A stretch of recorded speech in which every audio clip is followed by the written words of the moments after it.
back in the late 70s in the pages of the Absolute Sound.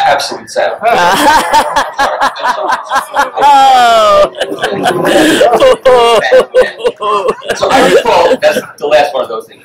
So I recall reading that Harry was in the industrial side of the heating and air conditioning business, and he was also a lifelong audiophile and music lover. So we put his air conditioning knowledge to work, reducing bad vibrations, because we know that bad vibrations are the bane of vinyl playback. And back then, believe it or not, vinyl was still considered a good way to listen to music, which of course is ridiculous, but back then, that's what it was.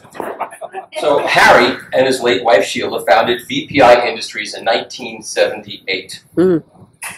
Sheila, by the way, had 2 master's degrees, including one in helping the hearing impaired, which made her an excellent choice later to take phone calls from audiophiles. So the company's first product was a record weight, and the second was an isolation base. 3 years later, Weisfeld, ever the tinkerer / inventor, introduced the HW16. It was a vacuum cleaning machine, and it wasn't the first one, but because Keith Monk's produced that. But Keith Monk's machine was $2,000, and Harry's was $300. Yeah. So it made it affordable for all of us to clean our records. And you know, some people say, "Oh, you clean your records? It's like you clean your glasses? Yeah, you clean your records." And it changed everybody's vinyl playback. Now, there's some controversy about whether or not the VPI 16 was the first velvet-lipped vacuum operating record cleaning machine or the second, but it doesn't matter.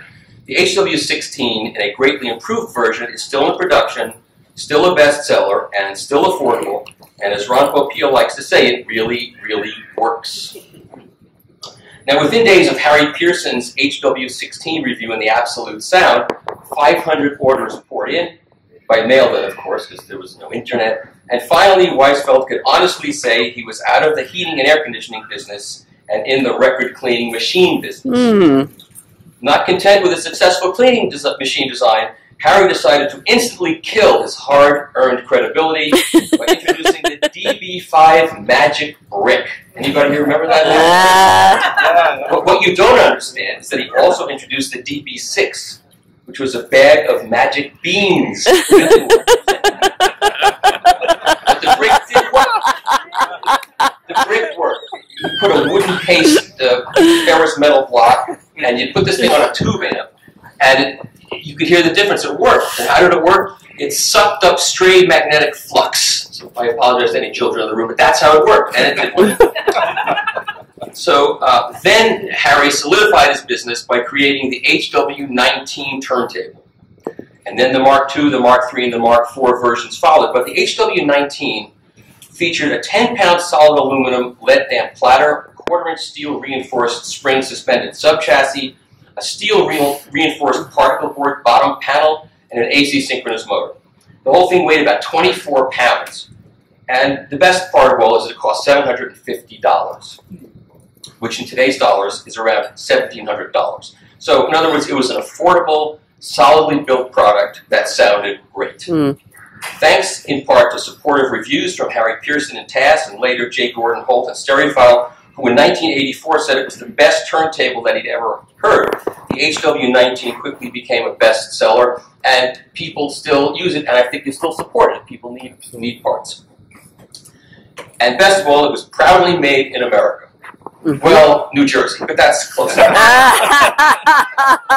And of course, it was every man price, because even though success has allowed Harry to drive a well-deserved Aston Martin or two, I would say Harry Weisfeld is as modest, a down-to-earth everyman as you are likely to meet. Yes. By the way, did you know that the same cannot be said about his son, Matt, who's sitting over there. By the way, did you know that Matt's original name was going to be Corky? No. And then Felt, and then Graphite. Weisfeld didn't work, so they went back to Matt. But I joke, and Bob said be serious. So. Now, in the mid-1980s, when Eminent Technologies' Bruce Thigpen introduced what I think was the first practical tangential tracking air-bearing tone arm, its high horizontal masts moving across the register design. Was it the first such design?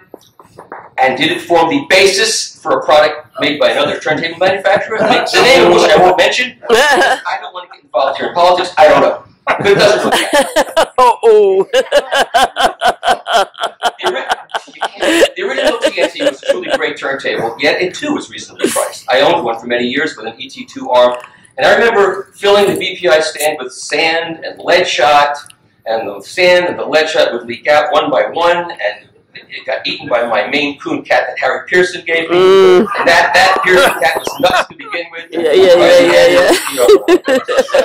So Harry later added to the TNT 3 pulley drive, then 3 belts, then a flywheel, then an air bladder suspension originally intended for tractor trailers that you had to blow up with a bicycle pump. Remember those things? This is true. I'm not making this up. And then, one by one, he took them all away. And then, like I said, the tinkerer always listening to improve the sound, and that's what all of that was all about. And I have to say, that period of time was some of the most fun I've had in audio. So, here's a true Harry story. In 1988, 2 years after I moved east, and 2 years after I started writing for the Absolute Sound, I walked into the VPI room at a show and told Harry I was getting married. Now, I was expecting, now let me just preface this by saying we've all evolved a lot since the 80s in a lot of ways, so I was expecting Harry to say congratulations to me, because that's what you usually get. It's normal. But instead he said, thank God. I said, what is this all about? And he told me, and this is true, because I had moved east to work for the Absolute Sound, the entire, or much of the industry, thought I had moved back east to become Harry Pearson's boyfriend. Oh, no! But I'm glad that he told me that, because, you know, not that there's anything wrong with that.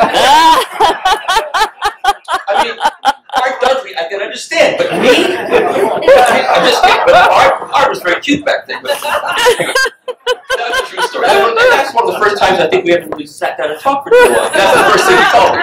So after I recovered, and then there's another incident that still looks bad. So a few years later, Harry Weisfeld and I found ourselves at Harry Pearson's for what had to be one of the first gay weddings ever. Yes. Though it wasn't legally binding. It was really gutsy for Harry to do that, and I really do admire him for that.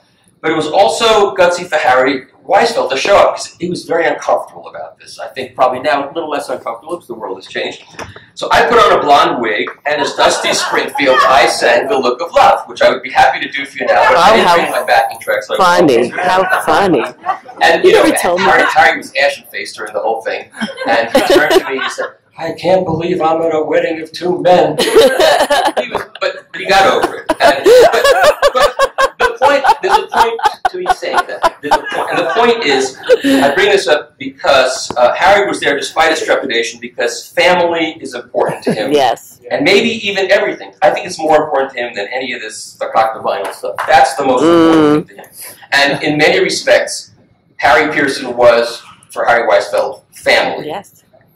Because Harry Pearson, and we all owe a lot of debt of gratitude to Harry Pearson for so much, I don't even know where to start, but that's another subject.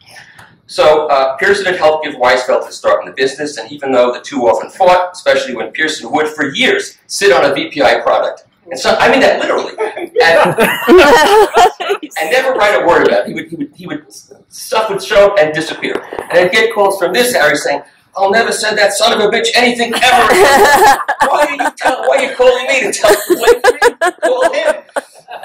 But Harry, the good friend, always made the next pilgrimage to Seacliff, always dropped off the next product, always took the next predictable dose of neglect and abuse. And it was decided. Sheila was as tough and hard-nosed in business as Harry is generally mild. And even Harry's mother-in-law, Shirley, worked there, and she still does. When Harry lost Sheila in 2001, I was there when he sat Shiva, and I have to say, this was a low point for this business because so few in the industry bothered to show up. It was very disappointing. I just want to mention that because I have to write that to some. It was just not a good moment. So when I give a VPI turntable a good review, cynics always say, well, of course, you guys are friends. But are we really friends? That depends on how you define friend. I mean, we don't hang out together. We're, you know. In fact, even though VPI is down the Garden State Parkway 30 miles from me, I think the first time I visited the factory was just a few years ago. I'd never been there before. Wow. One time. But but in another serious note, I was also there for his older son Jonathan's bar mitzvah, and I was there for him after 17-year-old Jonathan and 2 of his friends were killed in a terrible car crash. And Jonathan was a great kid, a talented artist and musician, and it was devastating, and I doubt you fully ever get over such a thing, but I was there, and after a break, Harry took a break to recover, and then he persevered and introduced, in Jonathan's honor, the JMW Memorial Turntable, because the two had worked together on that. The arm. I have to say, reviewing that arm was one of the most difficult things I've ever done in this business, because I am a critic and a reviewer, and I'm not a publicist, and I found certain things in the arm that I thought needed working, and I wrote that, and it was not an easy thing to write. But I feel that, because I think the reader's interests always come first, but in my opinion, writing a critical review and not some hokey blather was a real tribute to Jonathan. And because we're all works in progress, and that was a product that's a work in progress, and now I think it is one of the better arms that I've heard, and I reviewed it on the direct drive turntable, which is a fantastic product. Yeah. And I think that it's come all that distance, and I think it's a true tribute to Jonathan. So to conclude, let's go back 20 more years. Vinyl was going away. Everyone's business was drying up. It was time for VPI to fold, or to introduce a CD player, or an AM/FM tuner, or something like that. But Harry didn't do that. He believed, as do many of us, that reel-to-reel tape is the best way to listen to music. But let's face it, there aren't many tapes out there, they're shedding, and there are billions of great-sounding records, so Harry stuck with his core turntable business, always believing that vinyl produced a musical truth that digital does not, and that the truth would eventually win out.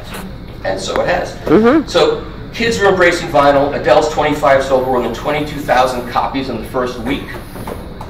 My sources tell me that Exile Columbia ordered 100,000 copies. That won't last long. And so the pressing plants are going to be busy, and veteran companies that are producing vinyl and producing turntables and cartridges have never been busier. It's an amazing thing that's happened, and I don't think any of us ever predicted it, but we're certainly happy that it's happened.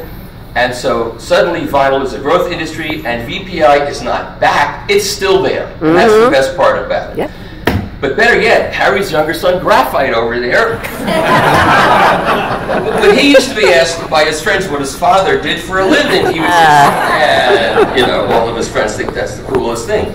So the response from his friends encouraged Corky over there to quit his job as a high school English teacher with a master's degree in education to join his father at VPI. And the infusion of young energy plus Matt's social media skills, not to mention his enormous balls, which I suspect he inherited from his mother, has energized Harry to new productive and creative heights. And Matt, by the way, is also a martial arts champion, and Matt designed the Prime turntable, and it's a success. They sell every single one they can make. And, you know, the story is so fantastic, it should be a book or a movie or something. But the line now includes the Avenger, the Prime, the Scout, plus the Classic series. It's hard to keep up with what VPI is doing in the 21st century. And we know that with Matt's leadership, the company is truly on an international tip. What we still don't know, though, is what the hell VPI stands for. We do not know. I'm thinking maybe Harry is dyslexic and he meant VIP, and by the time the papers were filed as VPI, it was too late. We still don't know, but I think it's better that way, because then it just stands for VPI, and we know what that stands for, which is Great Analog Products.